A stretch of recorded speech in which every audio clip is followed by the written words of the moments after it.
Hello students, welcome to BS tuition classes. आप सभी को हमारे प्यारे से चैनल बीएस ट्यूशन क्लासेस में स्वागत करता हूं। आज कराने वाले हैं alternative English class 12 village song, उसका इम्पोर्टेंट क्वेश्चंस एंड आंसर्स। ये जो विलेज सॉन्ग है इसका line by line explanation already करा चुका हूँ। आप लोग डिस्क्रिप्शन में देखिएगा, लिंक दिया होगा, नहीं तो यहाँ पर मैं लास्ट में वीडियो का लिंक दे दूँगा। ठीक है, उसको क्लिक करके आप पढ़ सकते हैं, देख सकते हैं। ठीक है, तो चलो अभी इसका कुछ करते हैं। जो इम्पोर्टेंट क्वेश्चन आंसर है जो ऑलरेडी आ चुका है एग्ज़ाम में, वो ही मैं आपको दूंगा। ठीक है, वो दूंगा, उसके साथ साथ टेक्सचुअल क्वेश्चन आंसर भी दूंगा। ठीक, बस आपको करना क्या है, आपको लास्ट तक बने रहना है। और इसके साथ साथ आपको दिखाई दे रहा होगा कि हिंदी में एक्सप्लेनेशन लिख के रखा हो यहाँ पर, वो जितना सारा दिखाई दे रहा ना, हिंदी में एक्सप्लेन करके दूंगा आपको, ताकि आपको आसान हो जाए समझने में। है ना आसान। ओके चलो, लेकिन उससे पहले आपको रिक्वेस्ट करूंगा, ये जो लिखा है ना छोटा छोटा करके बीएस ट्यूशन क्लासेस, बस आपको इसको सब्सक्राइब करना है। कितना टाइम लगता है यार, आधा सेकंड, फिर भी नहीं लगता शायद। बस करो ना यार सब्सक्राइब। आप लोग करते नहीं हो, वीडियो को पूरा देखने के बाद भी सब्सक्राइब नहीं करते, बुरा लगता है। करोगे ना, पक्का करोगे? ओके देन, मैं इतना आसानी से मैं आपको समझाऊँगा कि आप कहोगे ट्यूशन देने वाला हो तो बीएस ट्यूशन क्लासेस से लो। ठीक है, ज़बरदस्त पढ़ाते हैं सर। तो चलो, द फर्स्ट क्वेश्चन इज़, तो स्टूडेंट्स आपको अब सबसे पहले बता देता हूँ कि ये जो क्वेश्चन है ये ऐसे के लिए है, Assam higher secondary education council के लिए। ठीक है, और बुक तो मिलेगा भी नहीं शायद।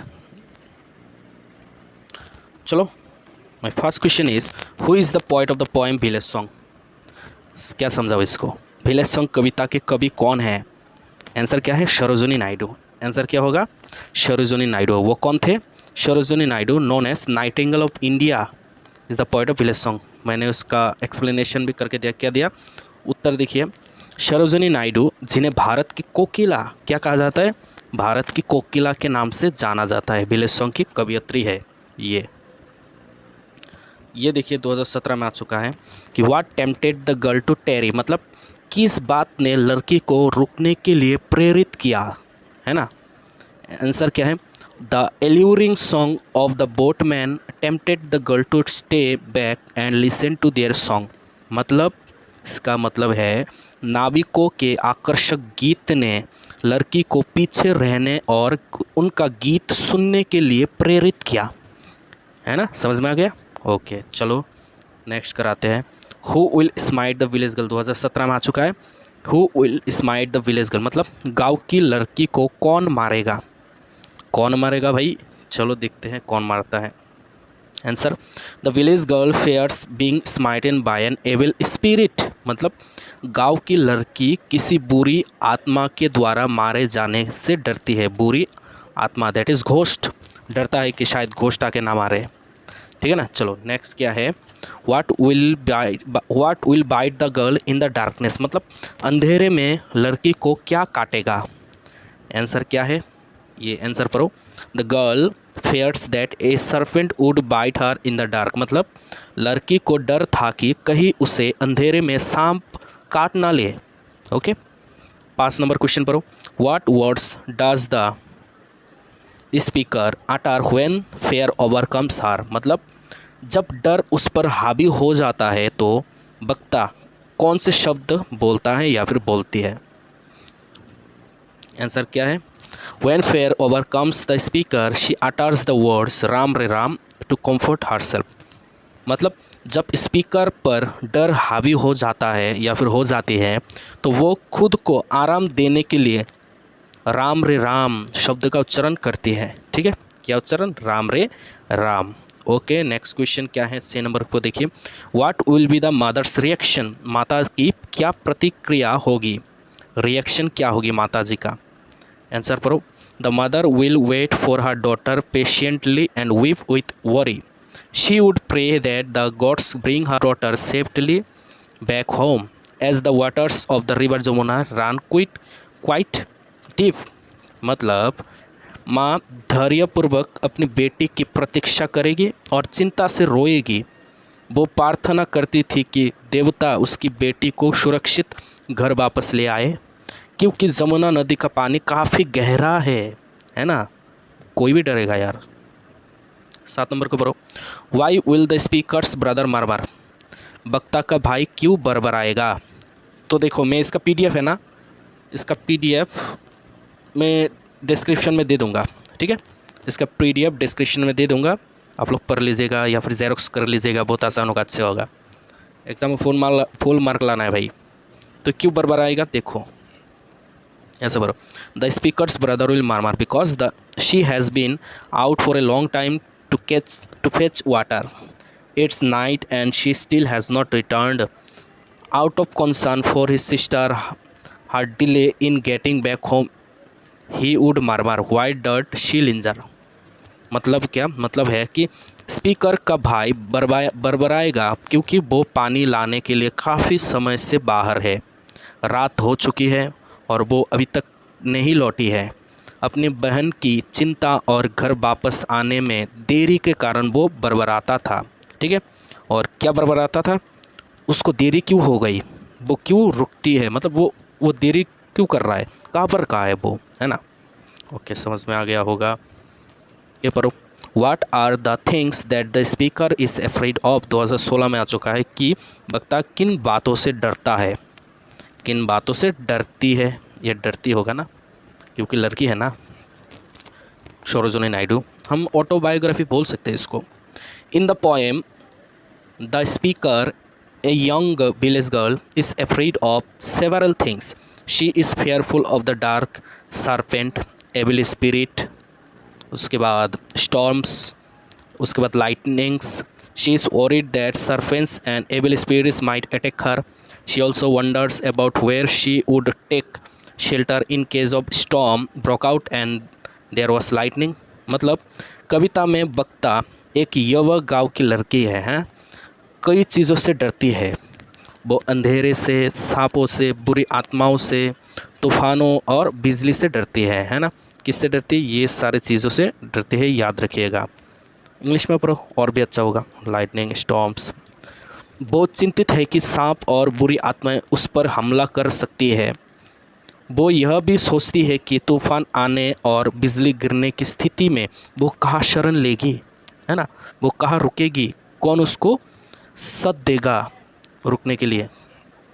9 नंबर को पढ़ो, with what are the shadows of the evening compared. 2017 में और 19 में आ चुका है, बोल सकता है कि very very important question for you from this lesson.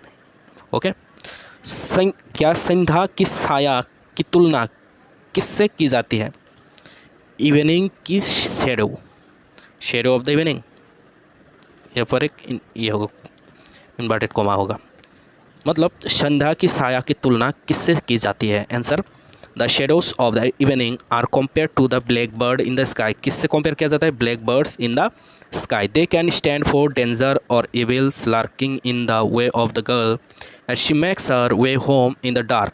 It can also signify the anxiety and fear prevalent in the mind of the young girl.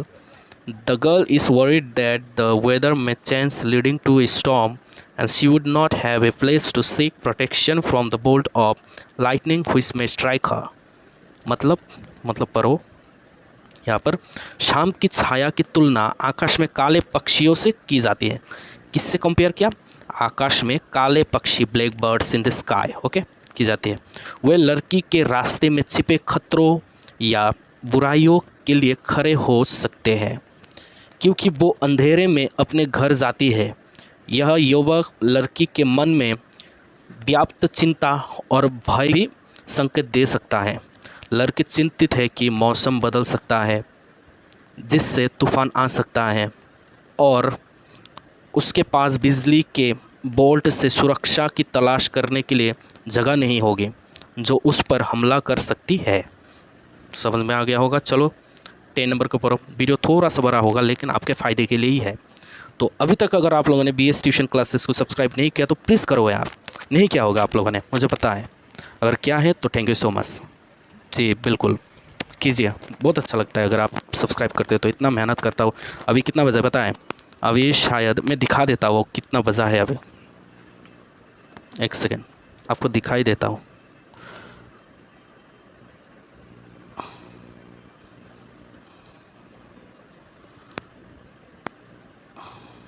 हाँ, ऊपर देखो कितना बजा है, मतलब 11 बजने वाला है, रात 11 बजे, है ना। ओके, तो सब्सक्राइब करो यार, इतना मेहनत कर रहा हूँ, रात 11 बजे वीडियो बना रहा हूँ आप लोगों के लिए। ओके, 10 नंबर क्या है ना, नहीं किया, चलो करते हैं। How does the girl realise that night is approaching. लड़की को कैसे पता चलता है कि रात आ रही है। लड़की को कैसे पता चल जाता है कि रात आ रही है। आंसर बोलो। The girl realises that night is approaching as she notices the change in the environment around her. The sun has set and the shadows of night are falling.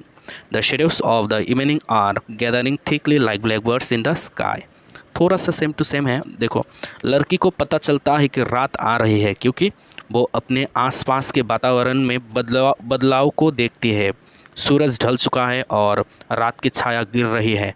शाम का साया आसमान में काले पक्षियों की तरह घना जमा हो रहा है ना। चलो नेक्स्ट, इसको पढ़ो। What does the girl in the poem say about her mother and brother। मतलब कविता में लड़की अपनी माँ और भाई के बारे में क्या कहती है। थोड़ा सा ऊपर लेके समझाता हूँ। हाँ, the girl is concern about how her mother and brother would react on her failure to reach home in time before onset of night. She thinks that her brother will murmur because she has been out for a long time to fetch water. It's night and she still has no returned.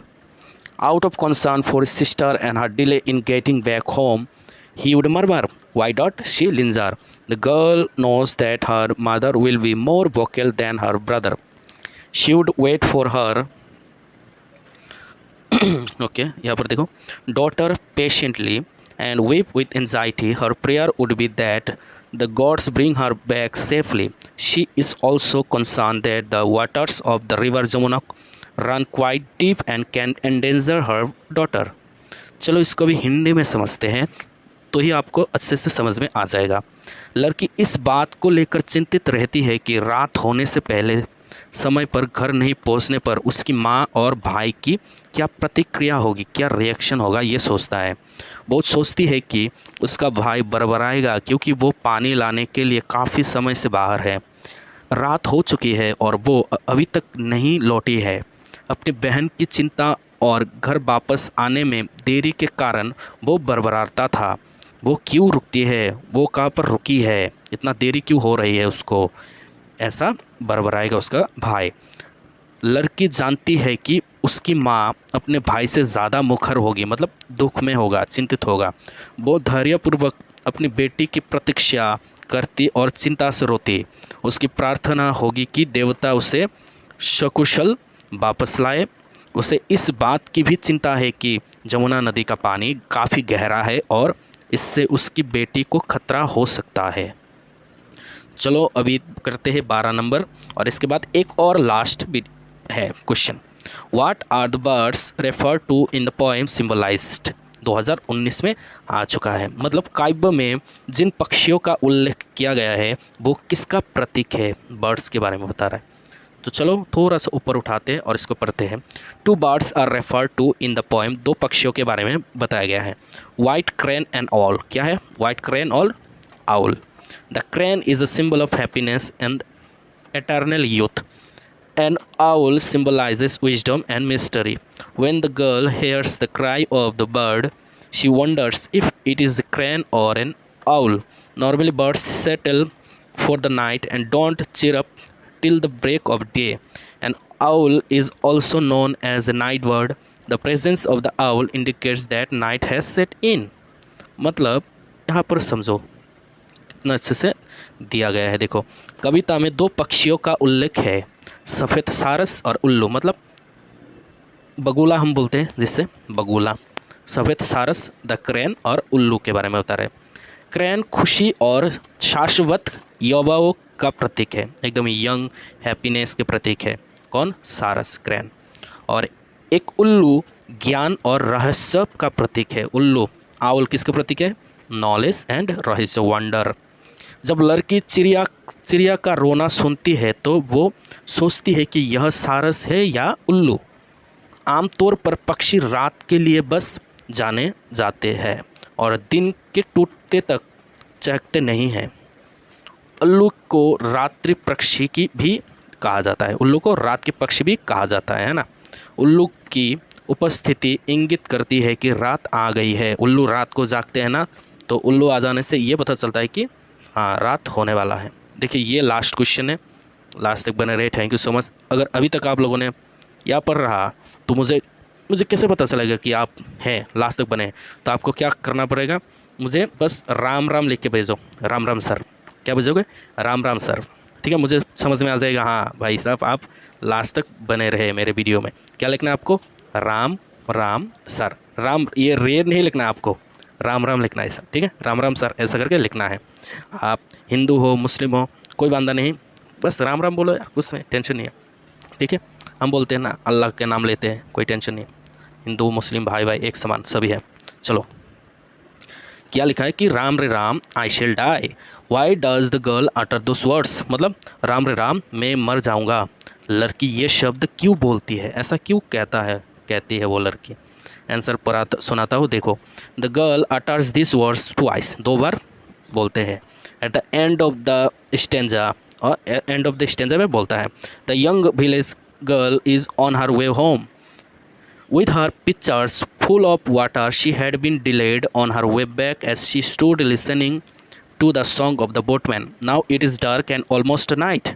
The girl is scared of the dark and imagines being bitten by a serpent or being smitten by an evil spirit. She is also afraid that a storm may break out and there is no place to seek shelter from the lightning. These fears make her cry out of her God in prayer. Okay, इसको समझाता हूँ अभी। प्रत्येक संध के अंत में लड़की इन शब्दों का 2 बार उच्चारण करती है। किया ना सब्सक्राइब किया साथियों, थैंक यू सो मच। गाँव की ये युवती पानी से भरे घड़े के साथ घर जा रही है। नाविकों की गीत सुनते हुए खड़े होने के कारण उसे वापस जाने में देरी हो गई थी। अब अंधेरा है और लगभग रात हो चुकी है। लड़की अंधेरे से डरती है और कल्पना करती है कि उसे सांप ने काट लिया है या किसी बुरी आत्मा ने उसे काट लिया है तो क्या होगा, अगर काट लिया तो क्या होगा। उसे इस बात का भी डर है कि कहीं कोई तूफान ना आ जाए और बिजली से पनाह लेने के लिए कोई जगह ना हो तो क्या होगा।